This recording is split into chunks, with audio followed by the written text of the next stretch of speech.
Rulers are great tools in order to draw straight lines or to measure things. You have little rulers, medium rulers, and much longer ones, and even yardsticks. To draw a straight line, you want to make sure that you're holding down on your ruler rather tightly, and then you go ahead and strike a line along the edge, and you'll have a straight line. Now, measuring is not too difficult to do. You've got the centimeter side and we've got the inches side. So if I have a line from here to here, I could go ahead and put my ruler along the edge, and I can see that it's just under 4 inches. Wherever the number is, the line that's longest right near that number is going to be where that inch mark is. Here this appears to be about 1/8 of an inch below, so that's 3 7/8.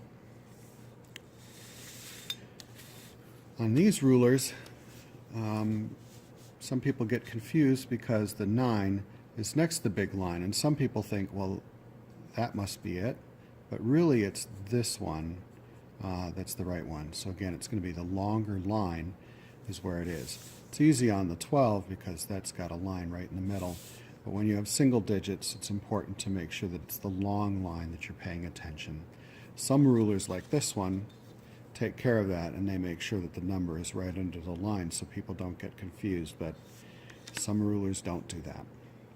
When you need to draw like a grid, you could measure if you wanted to. So to make a straight line, you need to measure up from the bottom, let's say 2 inches. So I put my 2 on the edge, draw a dot, 2 on the edge, draw a dot. You can't make a straight line unless you have 2 dots.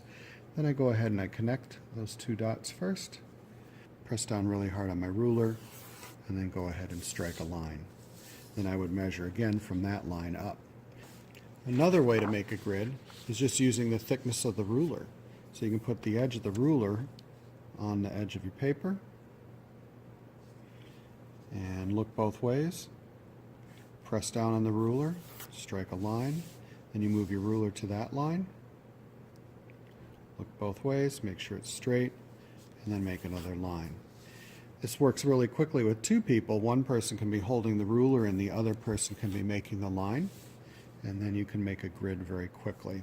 I'm going to speed up this film so you can see how this looks.